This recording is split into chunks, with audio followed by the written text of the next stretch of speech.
Hello all, welcome to Toppers World. നമ്മൾ ഇന്ന് നോക്കാൻ പോകുന്നത് 3ാം ക്ലാസ്സിൻ്റെ പരിസര പഠനമാണ്. ഓണം എക്സാമിൻ്റെ മോഡൽ ചോദ്യപേപ്പറും ഉത്തരങ്ങളുമാണ് ഇന്നത്തെ ക്ലാസ്സിൽ നമ്മൾ ഉൾപ്പെടുത്തിയിരിക്കുന്നത്. വരാൻ സാധ്യതയുള്ള പ്രധാന ചോദ്യങ്ങൾ, ഏറ്റവും ലളിതമായിട്ടുള്ള ഉത്തരങ്ങൾ, ചിത്രങ്ങളും വിശദീകരണങ്ങളും അതുപോലെ SCERT പാഠഭാഗങ്ങളെ അടിസ്ഥാനമാക്കിയിട്ടുള്ള ക്വസ്റ്റ്യൻ പേപ്പറാണിത്. എല്ലാവർക്കും ക്ലാസ്സിലേക്ക് സ്വാഗതം. ക്ലാസ് തുടങ്ങുന്നതിന് മുമ്പ് നമ്മുടെ ഈ ചാനൽ ആദ്യമായി കാണുന്നവരാണ് നിങ്ങളെങ്കിൽ സബ്സ്ക്രൈബ് ചെയ്തൊന്ന് സപ്പോർട്ട് ചെയ്ത് കാണാൻ വേണ്ടി ശ്രമിക്കണം. പരിസര പഠനത്തിൻ്റെ മാത്രമല്ല മറ്റെല്ലാ സബ്ജക്ട്സിൻ്റെയും മോഡൽ ചോദ്യപേപ്പറുകൾ, ഉത്തരങ്ങൾ, നിങ്ങൾക്ക് വേണ്ട പാഠഭാഗത്തിൻ്റെ വീഡിയോസ് എല്ലാം നമ്മുടെ ചാനലിൽ അവൈലബിൾ ആണ്. അപ്പോൾ നമുക്ക് നോക്കാം. പരിസര പഠനം ക്ലാസ് 3 ഓണപ്പരീക്ഷ 2026 മോഡൽ ചോദ്യപേപ്പർ. ഇത് മലയാളം മീഡിയം കുട്ടികൾക്ക് വേണ്ടിയുള്ള ക്ലാസ് ആണ്. ഇംഗ്ലീഷ് മീഡിയം കുട്ടികളുടെ ക്ലാസ് ഓൾറെഡി നമ്മുടെ ചാനലിൽ നേരത്തെ തന്നെ അപ്ലോഡ് ചെയ്തിട്ടുണ്ട്. അപ്പോൾ നമുക്ക് നോക്കാം. ചോദ്യങ്ങളും ഉത്തരങ്ങളും നമ്മളിൽ ഉൾപ്പെടുത്തിയിട്ടുണ്ട്. അപ്പം നിങ്ങൾ കാണുമ്പോൾ ആദ്യം ചോദ്യങ്ങൾ വായിക്കുക, ഉത്തരങ്ങൾ എഴുതുക, അങ്ങനെ ചെയ്തു പോകാൻ വേണ്ടി ശ്രമിക്കുക. ഞാൻ ചോദ്യങ്ങൾ പറയും, അതിനുശേഷം ഉത്തരങ്ങളും പറയുന്നതായിരിക്കും.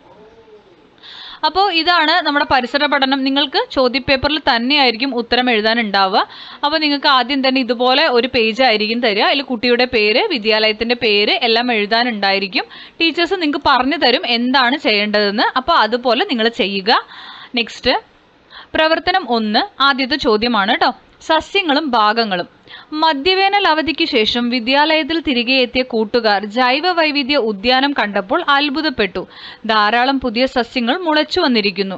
പയർ, ചെമ്പരത്തി, മാവ്, ഇലമുളച്ചി, കറിവേപ്പ്, മുല്ല, കടപ്ലാവ്, തെങ്ങ്, റോസ് തുടങ്ങിയ സസ്യങ്ങളാണ് മുളച്ചു വന്നത്. ഏത് ഭാഗത്തു നിന്നായിരിക്കാം പുതിയ സസ്യങ്ങൾ മുളച്ചു വന്നിട്ടുണ്ടാവുക? പട്ടികപ്പെടുത്തൂ. അപ്പൊ നമുക്ക് ചെടിയുടെ പല ഭാഗങ്ങൾ അറിയാം അല്ലെ. അപ്പോൾ ഏത് ഭാഗത്തു നിന്നാണ് ഏതൊക്കെ ചെടികൾ മുളയ്ക്കുന്നത് എന്നാണ് നമ്മൾ ആ പട്ടികയിൽ പൂർത്തിയാക്കേണ്ടത്. 4 ബോക്സിലും ഓരോ ആൻസറുകൾ വീതം ഫില്ല് ചെയ്ത് തന്നിട്ടുണ്ട്. ബാക്കി നമ്മൾ ചെയ്യേണ്ടതാണ്. സോ നമുക്ക് ആൻസർ നോക്കാം. കണ്ടല്ലോ. വിത്ത് തെങ്ങ്, പയറ്, മാവ്. തണ്ട് ചെമ്പരത്തി, മുല്ല, റോസ. വേര് കറിവേപ്പ്, കടപ്ലാവ്. ഇലമുളച്ചി. ഓക്കെ, അപ്പോൾ ഇതാണ് ഇതിൻ്റെ ഉത്തരങ്ങൾ വരിക. നെക്സ്റ്റ്, താഴെ കൊടുത്തിരിക്കുന്ന വാക്യങ്ങളിൽ ശരിയും തെറ്റും ഏതെന്ന് അടയാളപ്പെടുത്തുക. അപ്പൊ ശരിയായത് ഏതാ, തെറ്റായത് ഏതാ എന്ന് നമ്മൾ ഇതൊന്ന് കണ്ടുപിടിച്ചെഴുതുക. ആദ്യത്തെ, എല്ലാ വിത്തും മുളയ്ക്കാൻ എടുക്കുന്ന കാലയളവ് തുല്യമാണ്. അത് ശരിയാണോ തെറ്റാണോ? തെറ്റാണ്. അടുത്തത്, വെളിച്ചമുള്ളിടത്ത് സസ്യങ്ങൾ നന്നായി വളരും. അതെന്താണ്? ശരിയാണ്. വിത്ത് മുളയ്ക്കുമ്പോൾ ആദ്യം പുറത്തു വരുന്നത് ഇലയാണ്. തെറ്റ്. എല്ലാ സസ്യങ്ങളുടെയും വളർച്ച ഒരുപോലെയല്ല. ശരി. സി ക്വസ്റ്റ്യൻ ആണ് അടുത്തത്. പയർ വിത്ത് മുളച്ചു വരുന്ന പരീക്ഷണം ചെയ്തു നോക്കുകയായിരുന്നു 3ാം ക്ലാസ്സിലെ കൂട്ടുകാർ. ഗ്ലാസിനോട് ചേർന്ന ഭാഗത്ത് മണലിൽ താഴ്ത്തി വെച്ചിരുന്ന പയർ വിത്ത് മുളച്ചു വന്നപ്പോൾ ആദ്യം കണ്ടത് എന്തായിരിക്കും? അപ്പോൾ ഒരു പയർ വിത്ത് മുളച്ചു വരുന്നു. സോ ആദ്യം പുറത്തു വരുന്ന ഭാഗം ഏതാണ് എന്നാണ് ചോദിച്ചിരിക്കുന്നത്. നിങ്ങൾക്ക് 4 ഓപ്ഷൻസ് ഉണ്ട്. എന്താണ് ഓപ്ഷൻസ്? പയർ വിത്തിൽ നിന്നും ഇല വന്നു, പയറു വിത്തിന് മുള വന്നു, വിത്ത് മുളച്ച് കാണ്ഡം പുറത്തു വന്നു, വിത്തിൽ നിന്നും കായ ഉണ്ടായി. ഇതിൽ ഏതാണ് ശരിയായ ഉത്തരം? ഓപ്ഷൻ പയറു വിത്തിന് മുള വന്നു എന്നുള്ളതാണ് കേട്ടോ. രണ്ടാമത്തതാണ് ശരിയായിട്ടുള്ള ഉത്തരം. അടുത്ത ചോദ്യം, പ്രവർത്തനം 2A ആണ്. പ്രവർത്തനം 2ന് A, B എന്ന് പറഞ്ഞ 2 ക്വസ്റ്റ്യൻസ് ഉണ്ട്. നിങ്ങൾ ഏതെങ്കിലും ഒന്ന് ഇതുപോലെ വരുമ്പോൾ നിങ്ങൾക്ക് ഓർ ക്വസ്റ്റ്യൻ ഉണ്ടാവും. ഇവിടെ ഞാൻ 2നും ഉത്തരങ്ങൾ നിങ്ങൾക്ക് തരും. 2A മഴയളക്കാമാണ്. കരുളായി പഞ്ചായത്തിലെ വിവിധ ഇടങ്ങളിൽ 4 ദിവസങ്ങളിലായി പെയ്ത മഴയുടെ അളവ് രേഖപ്പെടുത്തിയ പട്ടിക താഴെ കൊടുക്കുന്നു. അപ്പോൾ സ്ഥലത്തിൻ്റെ പേരും പെയ്ത മഴയുടെ അളവും അവിടെ കൊടുത്തിട്ടുണ്ട്. സ്ഥലം ഭൂമിക്കുത്ത്, വലമ്പുറം, മരുതങ്ങാട്, മുല്ലപ്പള്ളി. അവിടെ ഓരോ ദിവസവും പെയ്ത മഴയുടെ അളവ് കൊടുത്തിട്ടുണ്ട്. പട്ടിക വിശകലനം ചെയ്ത് ചോദ്യങ്ങൾക്ക് ഉത്തരം എഴുതൂ എന്നതാണ്. ആദ്യ ചോദ്യം, ഏറ്റവും കൂടുതൽ മഴ ലഭിച്ചത് എവിടെ എന്നാണ്. അപ്പം നമ്മൾ ഇതിൽ ഓരോ ദിവസത്തെയും മഴകളൊന്ന് കൂട്ടി ഇവിടെ സൈഡിൽ എഴുതണം. ആദ്യത്തെ നോക്കൂ, 5, 4, 2, 11.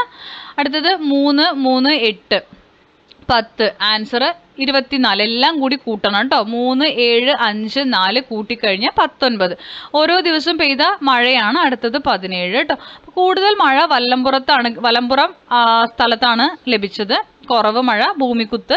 ജൂൺ 25-ന് കൂടുതൽ മഴ ലഭിച്ചത് എവിടെ? മരുതങ്ങാടാണ് കേട്ടോ. ഇതാണ് ഉത്തരങ്ങൾ. പട്ടിക വിശകലനം ചെയ്ത് നിങ്ങൾക്ക് ഈസി ആയിട്ട് ഉത്തരം എഴുതാവുന്നതാണ്. അടുത്തത് ശരിയായ പ്രസ്താവന ഏത്? ഒന്നാമത്തെ നമുക്ക് 2 പ്രസ്താവനകളാണ്. ശരിയായത് ഏതെന്ന് മാത്രം നിങ്ങൾ എഴുതിയാൽ മതി. ആദ്യത്തെ പ്രസ്താവന, മഴ അളക്കുന്നതിനുള്ള ഒരു ഉപകരണമാണ് മഴമാപിനി. 2, മഴമാപിനിയിൽ രേഖപ്പെടുത്തുന്ന മഴയുടെ അളവ് എല്ലാ ദിവസവും തുല്യമായിരിക്കും. 1 മാത്രമാണ് ശരി കേട്ടോ, എല്ലാ ദിവസവും തുല്യമായിരിക്കില്ല. ഇനി മഴമാപിനിയിലെ സ്കെയിലിൽ അക്കങ്ങൾ അടയാളപ്പെടുത്തൂ എന്നാണ്. ഇത് നിങ്ങൾ അക്കങ്ങൾ അടയാളപ്പെടുത്തിയാൽ മതി. അല്ലെങ്കിൽ എന്ന് പറഞ്ഞിട്ട് ഒരു ക്വസ്റ്റ്യൻ ഉണ്ട് കേട്ടോ. ഇത് അല്ലെങ്കിൽ ഇത് ചെയ്യുക എന്നാണ് അതിനർത്ഥം. അപ്പം 2B ആണ് ഇനി നോക്കുന്നത്, സഞ്ചാര രീതികൾ. നമുക്ക് ഒരു കുതിരയുടെയും ഒരു താറാവിൻ്റെയും ചിത്രമുണ്ട്. ശരീരത്തിൻ്റെ സവിശേഷതകളെയും സഞ്ചാര രീതികളെയും കുറിച്ചുള്ള തർക്കത്തിൽ ഏർപ്പെട്ടിരിക്കുകയാണ് കുതിരയും താറാവും. അവരുന്നയിച്ചത് എന്തെല്ലാമായിരിക്കും? അപ്പോൾ ഇവരുടെ സവിശേഷത, കുതിരയാണെങ്കിൽ ഓടാൻ കഴിയും, ശക്തമായ കാലുകൾ, 4 കാലുകളും പുറകിലേക്ക് മടക്കാൻ സാധിക്കുന്നു. താറാവിന് ചിറകുകളുണ്ട്, നീന്താൻ കഴിയും, എണ്ണമയമുള്ള തൂവലുകൾ. ബി ചോദ്യം, വിവിധ ജീവികളുടെ ശരീരഭാഗങ്ങളുടെ ചിത്രങ്ങൾ അടങ്ങിയ കാർഡുകൾ പോക്കറ്റ് ചാർട്ടിൽ നിക്ഷേപിച്ചു കളിക്കുകയാണ് കൂട്ടുകാർ. കാർഡുകളെ ശരിയായ പോക്കറ്റിലേക്ക് വരച്ചു യോജിപ്പിക്കാമോ എന്നാണ്. അപ്പോൾ മാംസാഹാരികളും സസ്യാഹാരികളുമാണ്. കാണുമ്പോൾ തന്നെ നിങ്ങൾക്ക് അറിയാം മാംസാഹാരം കഴിക്കുന്നത് സിംഹവും ഇത് പുലിയുടെ കാലുകളാണ്. ഇത് രണ്ടും മാംസത്തിലേക്ക് മാർക്ക് ചെയ്യുക. പിന്നെ ആദ്യത്തെ സസ്യാഹാരിയുടെ അതിലേക്ക് മാർക്ക് ചെയ്യുക കേട്ടോ. ഇങ്ങനെയാണ് മാർക്ക് ചെയ്യേണ്ടത്. ലൈൻസ് വരച്ചു കൊടുക്കുക. അടുത്തത് ശരിയായത് തിരഞ്ഞെടുത്ത് എഴുതുക. തന്നിരിക്കുന്ന 4 ഓപ്ഷനിൽ ഏതാണ് ശരിയായത് എന്നാണ്. ഓപ്ഷൻ ഡി ആണ് മുട്ട, ലാർവ, പ്യൂപ്പ, ചിത്രശലഭം. മുട്ട ലാർവയായി മാറും, ലാർവ പ്യൂപ്പയായി മാറും, പ്യൂപ്പ പിന്നീട് ചിത്രശലഭമായി മാറും. പ്രവർത്തനം 3, ജീവികൾ പലതരം. നിങ്ങൾക്ക് താഴെ കുറേ ചിത്രങ്ങൾ തന്നിട്ടുണ്ട് അല്ലേ. വീട്ടിൽ വളർത്തുന്ന ജീവികളും കാട്ടിൽ കാണുന്ന ജീവികളും ഒക്കെ ഉണ്ടായിരിക്കും. അപ്പോൾ നമുക്ക് നോക്കാം എന്താണ് ചോദ്യമെന്ന്. വിവിധ ജീവികളുടെ ചിത്രങ്ങൾ ശേഖരിച്ച് ആൽബം നിർമ്മിക്കുകയാണ് വിനുവും കൂട്ടുകാരും. വീട്ടിൽ വളർത്തുന്ന ജീവികളെ വട്ടത്തിലാക്കൂ, പേരെഴുതി തരംതിരിച്ച് പട്ടികപ്പെടുത്താൻ അവരെ സഹായിക്കൂ.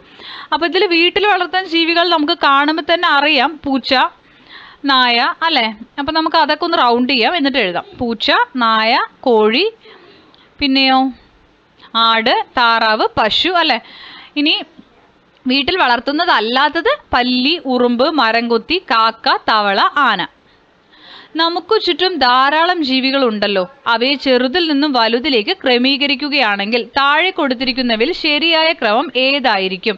അപ്പോൾ നമുക്ക് ചുറ്റുമുള്ളത് ഇവർ കറക്റ്റായിട്ടല്ല തന്നിരിക്കുന്നത്. ആദ്യം ഉറുമ്പ്, പല്ലി, കോഴി, പശു, ഇതാണ് ഓർഡർ കേട്ടോ. അപ്പോൾ ഉത്തരം വരുന്നത് ഓപ്ഷൻ ഡി ആണ്. അതൊന്ന് താഴെ എഴുതാം. ഉറുമ്പ്, പല്ലി, കോഴി, പശു. മണ്ണിൽ കാണപ്പെടുന്ന ഏതെങ്കിലും ഒരു ജീവിയുടെ പേരെഴുതുക. മണ്ണിര. പ്രവർത്തനം 4A-യും 4B-യും ആണ് അടുത്ത് നോക്കാൻ പോകുന്നത്. 4A വിവിധ ഭാഗങ്ങൾ എന്തിന് എന്നുള്ളതാണ്. സസ്യങ്ങളുടെ വേരുകൾ നമ്മൾ കാണാറില്ലല്ലോ, പിന്നെ എന്തിനാണ് അവ? സസ്യങ്ങളെ മണ്ണിൽ ഉറപ്പിച്ചു നിർത്തുന്നത് വേരാണ്. അപ്പോൾ ആ 2 കുട്ടികളും പറയുന്നത് നിങ്ങൾ കേട്ടില്ലേ. സസ്യത്തിന്റെ വിവിധ ഭാഗങ്ങൾ തിരിച്ചറിഞ്ഞ് അവയുടെ ധർമ്മം എഴുതുക. സസ്യത്തിന് ഇല, കാണ്ഡം, വേര് എന്ന് പറഞ്ഞിട്ട് വിവിധ ഭാഗങ്ങളുണ്ട്. അതിൻ്റെ ധർമ്മം, അത് ചെയ്യുന്ന ഫംഗ്ഷനും കൂടി നമ്മൾ എഴുതണം. ആദ്യം ഇല, ചെടികൾക്ക് ആവശ്യമായുള്ള ആഹാരം പാകം ചെയ്യുന്നു. തണ്ട്, വേര് മണ്ണിൽ നിന്നും വലിച്ചെടുക്കുന്ന വെള്ളവും പോഷകങ്ങളും ഇലകളിൽ എത്തിക്കുന്നു. വേര് മണ്ണിൽ നിന്നും വെള്ളവും പോഷകങ്ങളും വലിച്ചെടുക്കുന്നു. അടുത്ത ബി ചോദ്യം, ചിത്രം നിരീക്ഷിച്ച് സസ്യങ്ങൾ കൊണ്ടുള്ള പ്രയോജനങ്ങൾ എഴുതൂ. ജീവികൾക്ക് തണൽ നൽകുന്നു, ജീവികൾക്ക് ആഹാരം നൽകുന്നു, ജീവികൾക്ക് വാസസ്ഥലം നൽകുന്നു. ഇനി അതല്ലെങ്കിൽ ചെയ്യേണ്ട 4B ചോദ്യമാണ് നമ്മൾ നോക്കാൻ പോകുന്നത്. ഇലകൾ, പൂക്കൾ എന്ന് പറഞ്ഞിട്ട് നമുക്ക് തന്നിട്ടുണ്ട്. എ ചോദ്യം, പൂക്കൾക്ക് നിറം നൽകുന്ന പ്രവർത്തനത്തിലാണ് കൂട്ടുകാർ. ഉചിതമായ നിറം നൽകുന്നതിന് നിങ്ങൾക്ക് അവരെ സഹായിക്കാമോ? ചിത്രത്തിൽ നിറം നിങ്ങൾ തന്നെ കൊടുക്കണം. അത് ഞാനിവിടെ കാണിക്കുന്നില്ല. താമര, റോസാപ്പൂ, ചെമ്പരത്തി, ഇതുപോലൊരു മുല്ലപ്പൂ, ഇതൊക്കെയാണ്. ഇതിന് നിങ്ങൾക്ക് കളർ കൊടുക്കാം കേട്ടോ. പൂക്കൾ തമ്മിൽ ഏതെല്ലാം തരത്തിൽ വ്യത്യാസപ്പെട്ടിരിക്കുന്നു? എന്തൊക്കെയാണ് നിങ്ങൾക്ക് അതിൽ കാണാവുന്ന വ്യത്യാസം? ഒറ്റയായും കുലയായും, നിറത്തിൽ, വലിപ്പത്തിൽ, ഇതളുകളുടെ എണ്ണത്തിൽ, മണത്തിൽ എല്ലാം വ്യത്യാസമുണ്ട്. ഇനി നോക്കൂ, ഇവിടെ തന്നിരിക്കുന്ന ചിത്രങ്ങൾ നോക്കൂ. റോസിൻ്റെ ചിത്രമുണ്ട്, റോസ് ചെടിയാണ്. പിന്നെ ഇതൊരു ചെടിയുണ്ട്, ഈ 2 ചെടികൾ. പിന്നെ ഇവിടെ ചെമ്പരത്തി പോലൊരു ചെടിയുണ്ട് അല്ലേ. അപ്പം നമുക്ക് നോക്കാം. ശരിയായ പ്രസ്താവന കണ്ടെത്തി രേഖപ്പെടുത്തണം. ഇതിൽ 1ഉം 3ഉം പൂക്കുന്ന സസ്യങ്ങളാണ് എന്ന് അവർ പറയണു, അത് തെറ്റാ. 2ഉം 3ഉം പൂക്കാത്ത സസ്യങ്ങളാണ്, അത് ശരിയാണ്. 1ഉം 4ഉം പൂക്കാത്ത സസ്യങ്ങളാണ്, അത് തെറ്റാ. 1ഉം 4ഉം പൂക്കുന്നതാ, പൂ ഉണ്ടല്ലോ, റോസിലൊക്കെ ഉണ്ടാവാറില്ലേ. 2ഉം 4ഉം പൂക്കുന്ന സസ്യങ്ങളാണ്, അതും തെറ്റാ. അപ്പൊ ശരിയായത് മാത്രം എടുത്ത് എഴുതിയാൽ മതി. 2ഉം 3ഉം പൂക്കാത്ത സസ്യങ്ങളാണ് എന്നുള്ളതാണ് ശരി. പ്രവർത്തനം 5 ശാരീരിക സവിശേഷതകൾ. ചില ജീവികളുടെ ശരീരഭാഗങ്ങളുടെ ചിത്രങ്ങൾ നൽകിയിരിക്കുന്നു. ജീവി ഏതെന്ന് എഴുതണം ട്ടോ. അപ്പൊ നമുക്ക് 4 ജീവികളുടെ തന്നുണ്ട്, നമുക്ക് ഓരോന്നായി നോക്കാം. മരം കൊത്തിയാണ് ആദ്യം. അടുത്തത് നോക്കൂ, തൂവലുകൾ കാണുമ്പോൾ തന്നെ നിങ്ങൾക്ക് അറിയുന്നില്ലേ, മയിലാണത്. അടുത്തത് താറാവ്, സീബ്ര.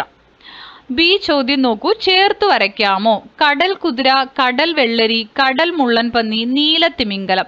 ഇതിനൊക്കെ സവിശേഷത ഇവിടെ ഉണ്ട്, അതൊന്ന് യോജിപ്പിച്ചാൽ മാത്രം മതി കേട്ടോ. ആദ്യം കടൽ കുതിര. കുതിരയുടേത് പോലെയുള്ള തലയുള്ള കടൽ ജീവി, അതിലേക്ക് മാർക്ക് ചെയ്യുക. കടൽ വെള്ളരി, വെള്ളരിയുടെ ആകൃതിയിലുള്ള കടൽ ജീവി. കടൽ മുള്ളൻ പന്നി, പന്താകൃതിയിൽ ശരീരമാസകലം മുള്ളുകളുള്ള കടൽ ജീവി. നീലത്തിമിംഗലം, ഭൂമിയിലെ ഏറ്റവും വലിയ ജീവി. സി ചോദ്യം, സഞ്ചാര രീതിയുടെ അടിസ്ഥാനത്തിൽ കൂട്ടത്തിൽ പെടാത്തതിനെ കണ്ടെത്തി ടിക്ക് ചെയ്യണം. പശു, പൂച്ച, തവള, കടുവയാണ്. അതിൽ സഞ്ചാര രീതി മാറ്റം തവളയ്ക്കാണ്, അപ്പൊ തവളയാണ് ഉത്തരം ട്ടോ. അപ്പൊ ഇത്രയുമാണ് നമ്മൾ പരിസര പഠനത്തിന്റെ ചോദ്യപേപ്പറിൽ ഉൾപ്പെടുത്തിയിരിക്കുന്നത്. അപ്പൊ നിങ്ങൾ എല്ലാവരും മസ്റ്റ് ആയിട്ട് ഇതൊന്ന് ആൻസർ ചെയ്ത് നോക്കുക. അറിയാത്തതുണ്ടെങ്കിൽ ഒന്ന് പഠിച്ചിട്ട് പോവുക. ക്ലാസ്സുകൾ ഇഷ്ടപ്പെടുന്നുണ്ടെങ്കിൽ ലൈക്ക് ചെയ്യണം, ഷെയർ ചെയ്യണം, സബ്സ്ക്രൈബ് ചെയ്യണം. തുടർന്ന് വാച്ച് ചെയ്ത് ഞങ്ങളെ സപ്പോർട്ട് ചെയ്യണം.